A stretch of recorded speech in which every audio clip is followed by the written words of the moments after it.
पूरे देश में चाहे किसान हो, चाहे आदिवासी हो, चाहे दलित हो, चाहे वंचित तबके के लोग हों, उनकी जमीनों को जबरन अधिग्रहित करना, उनकी जमीनों का मुआवजा न देना और पुलिस बल लगाकर उनको बेदखल करना जमीन से, ये भारतीय जनता पार्टी और मोदी सरकार का चरित्र बन गया है। जहां जहां भी इनकी डबल इंजन सरकार है, सिंगल इंजन सरकार है, जैसी भी सरकार है, एक ही लक्ष्य है, पूंजीपति के लिए जमीन पर कब्जा करो। वो आदिवासी की जमीन हो, किसान की जमीन हो, गोली डंडा चला के आप जमीन पे जबरन कब्जा करो। हमें याद है कि 10 लाख पेड़ आम और लीची के और हजारों एकड़ जमीन 1 रुपए में अडानी को दे दी गई बिहार के अंदर, 1 रुपए में। और उड़ीसा, जहां पे एक बड़ी संख्या ट्राइबल्स की है, आदिवासी समाज के लोग बड़ी संख्या में रहते हैं उड़ीसा में, उसका एक डिस्ट्रिक्ट है सुंदरगढ़। सुंदरगढ़ डिस्ट्रिक्ट में डालमिया सीमेंट के एक्सटेंशन के लिए, डालमिया सीमेंट का जो विस्तार है उसके लिए करीब करीब 950 एकड़ जमीन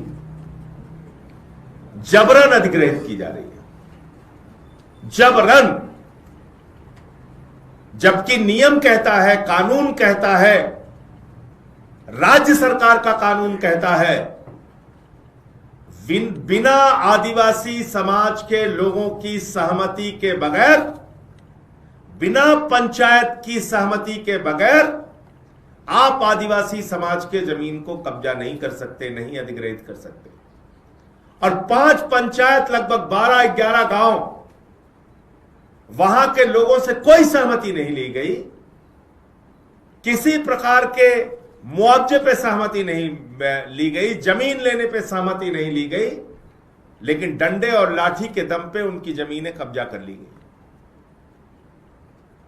यह मामला भी सुप्रीम कोर्ट में भी है। मैंने देश की संसद में भी यह विषय उठाने के लिए नोटिस दिया है। जैसे ही मेरी नोटिस एक्सेप्ट हो जाएगी, मैं संसद के अंदर इस मामले को उठाऊंगा। लेकिन दलित विरोधी, आदिवासी विरोधी, समाज के वंचित और गरीब तबके की विरोधी सरकार, मोदी जी की सरकार से मैं कहना चाहता हूं, उड़ीसा में सुंदरगढ़ के अंदर आपकी डबल इंजन की सरकार, आप डबल इंजन बोलते हो क्योंकि ऊपर आप बैठे हो, नीचे आपके जो मुख्यमंत्री हैं वो बैठे हैं बीजेपी के, तो आपकी डबल इंजन की सरकार जो ज्यादती, जो अत्याचार, जो अन्याय आदिवासी समाज के लोगों के साथ कर रही है, उस पर ध्यान दीजिए और तुरंत ये अवैध अधिग्रहण रोकने का काम कीजिए। हमारे वो साथी, लगभग 10,000 की संख्या में लोग हैं जो इससे प्रभावित हैं। उनमें से बहुत सारे लोग यहाँ पे आए हुए हैं, हमारी बहनें भी आई हुई हैं, नौजवान साथी भी आए हुए हैं जो लड़ाई सड़क से लेके और कोर्ट तक की लड़ रहे हैं। मैं चाहूंगा कि विस्तार से आप अपनी बात मीडिया के सामने रखें। इसको और इधर करें। Thank you sir. आज हमें बहुत खुशी हो रही है कि आज हम दिल्ली में, जहां से सरकार चलती है, देश चलता है, वहां हम अपनी आवाज सर के जरिए से पहुंचा सक रहे हैं। तो ये बहुत दुखद की बात है। मैं उड़ीसा राज्य के सुंदरगढ़ जिला के जमीन मालिक हूं, जिसका जमीन जोर जबरदस्त पुलिस के बल पर, पुलिस प्लाटून के बल पर हमारी जमीन छीन लिया गया है और डालमिया सीमेंट के द्वारा प्रशासनिक अधिकारियों के मदद से माइनिंग एक्टिविटीज किया जा रहा है। आज मैं बहुत दुखी हूं कि आज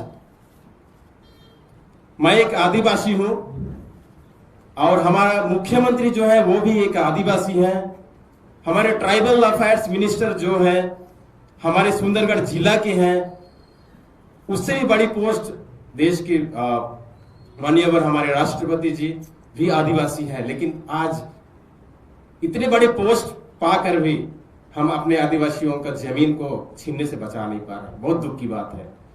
तो हम ये सर जैसे बोले, और 950 एकड़ से भी ज्यादा लैंड हमारे बिना सहमति से, हमारे पट्टा से, हमारे बिना जानकारी से, हमारे पट्टा से जो जमीनें हैं वो काट लिया गया प्रशासन के द्वारा।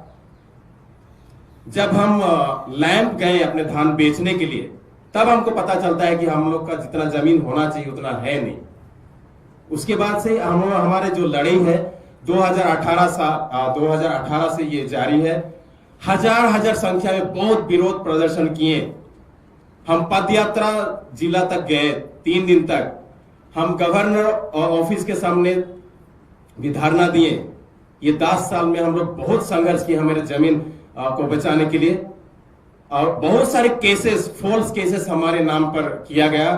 काफी लोगों को अरेस्ट भी किया गया। इस प्रकार जोर जबरन हमें जब जमीन अधिग्रहण हुआ, जब पुलिस बल लगाए, उस समय हमारे जमीनों में खेती था, मसूर दाल, उड़द दाल, इस प्रकार का खेती था। उसे जोर जबरन डोजर लगा के उसको साफ किया गया, गड्ढा किया गया 20-25 फीट। अभी जो हालत है, करीबन 27 एकड़ जमीन को और पत्थर लेवल जो है उसको खोद के पत्थर निकाल के वो लोग माइनिंग ऑपरेशन कर रहे हैं। तो हम बोले ग्राम सभा का सहमति इज मस्ट, कंपलसरी है, फिर भी ये सब उसको बाईपास किए हैं। और सीएजी रिपोर्ट भी कहती है कि ग्राम सभा का सहमति नहीं लिया गया है। आरडीसी रिपोर्ट भी है, आरडीसी संबलपुर वो रिपोर्ट भी है जहां कहती है कि ग्राम सभा का सहमति नहीं लिया गया है। और उसके बाद में अगर ग्राम सभा में भी एक रिजोल्यूशन होता है, सर्वसहमति होता है कि हम जमीन देने वाले हैं या नहीं। उसमें भी हमारा रिपोर्ट था, हम रिजोल्यूशन बनाए कि हम 1 इंच भी जमीन नहीं देंगे, क्योंकि 4 बार डालमिया सीमेंट भारत हमारा जमीन ले लिए हैं ऑलरेडी। और हमारे पास कुछ 1 एकड़ 2 एकड़, किसके पास 5-10 डिसमिल जो है, कम से कम हमारे भविष्य पीढ़ियों के लिए हम रख सकेंगे। कम से कम नहीं तो हम लोग भिखारी जैसे यहाँ वहां नहीं, तो जमीन ही हम लोग का, आदिवासियों का रीढ़ की हड्डी है जो हमें हमारी पहचान देता है। इसलिए बहुत सारी चीज है। अभी सुप्रीम कोर्ट में भी हमारा ये केस चल रहा है, आज हियरिंग है। तो इस प्रकार की बात है। तो मेरी तरफ से बस इतना ही। Thank you. निशिकांत जी जो हमारे पार्टी के प्रदेश अध्यक्ष हैं वो भी अपनी बात रखें। उड़ीसा में एक आदिवासी मुख्यमंत्री होते हुए, बीजेपी का डबल इंजन सरकार होते हुए, केंद्रीय मंत्री भी आदिवासी, केंद्र मंत्री भी आदिवासी होते हुए, अब सुंदरगढ़ डिस्ट्रिक्ट में ये जो आदिवासी के जमीन हड़पने का चाल चल रहा है, दिन में ग्राम सभा ना करके रात में अंधेरे में पुलिस को घुसा के ये जो पूरा लड़ाई है, फोरम पर ग्राम सभा कमेटी का सारे जो कार्यकर्ता उनको अरेस्ट करना, लोगों पर डंडा चलाना और बार बार विरोध के चलते हुए सरकार ने ये पूरा पेशा एरिया में आता है जो शेड्यूल्ड एरिया में पंचायत सिस्टम होता है, उसके तहत जो प्रावधान है उसको अनदेखा करते हुए जिस तरह से जोर जुलम करके आदिवासियों के जमीन को हड़प करने का चाल चल रहा है, उस संदर्भ में सारे जो साथी संजय भाई से मिले। आप जानते हैं कि उड़ीसा के साथ संजय भाई का जो लगाव है उसी कारण ये लड़ाई और भी महत्वपूर्ण हो जाता है। 10,000 लोग जुड़े हुए हैं जिनका आजीविका पर ये बहुत ही बड़ा प्रश्नवाची लगाएगा। तो आम आदमी पार्टी जो है पूरा समर्थन दे रहा है ग्राउंड में जो आदिवासी की लड़ाई है यहाँ पे। तो हमारे तरफ से हम तो आगे चल के इन लोगों का जो लड़ाई है उसका साथ खड़े होने का, मजबूती से खड़े होने का प्रतिश्रुति देते हैं, लेकिन सरकार को भी ये आगाज करते हैं कि जल्द से जल्द इन लोगों का जो मांग है वो पूरा किया जाए। बिना सहमति का जबरन भूमि अधिग्रहण का ये जो चल रहा है फोर्स के थ्रू, उसको बंद किया जाए, तुरंत बंद किया जाए और लोगों की बात सुना जाए। सरकार इनसे बातचीत करे तुरंत और इस जो काला निर्देश है इसको वापस ले। आपके कोई प्रश्न हो तो आप पूछ सकते हैं। सर, ये जमीन कब अधिग्रहित की गई थी? 2018 में। तब वहाँ पे बीजेपी की सरकार थी या कन्हैया पटनायक की सरकार थी?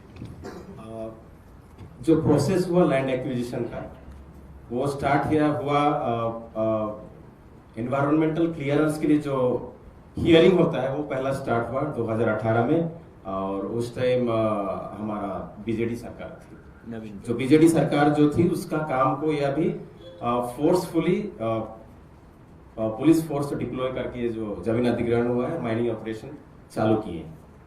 संजय जी, आपसे पूछना चाहिए, अभी क्या तात्कालिक रीजन आपको लगा कि इसको संसद में अब उठाना चाहिए इस मामले को? देखिए, मेरे संज्ञान में पिछले दिनों मैं जब उड़ीसा गया था उस वक्त ये मामला आया था और राउरकेला भी मैं गया था, वहाँ पे हमारे कार्यकर्ताओं का सम्मेलन था, उसमें भी ये लोग मिले थे। उसके बाद मैंने इनसे कहा था कि जो आपकी कानूनी लड़ाई है आप लड़िए, संसद की जो लड़ाई है, संसद में इस मामले को उठाने का जो काम है वो मैं करूँगा। तो इसी संदर्भ में लोग मिलने आए और मेरी जानकारी में पूरा प्रकरण है। धन्यवाद।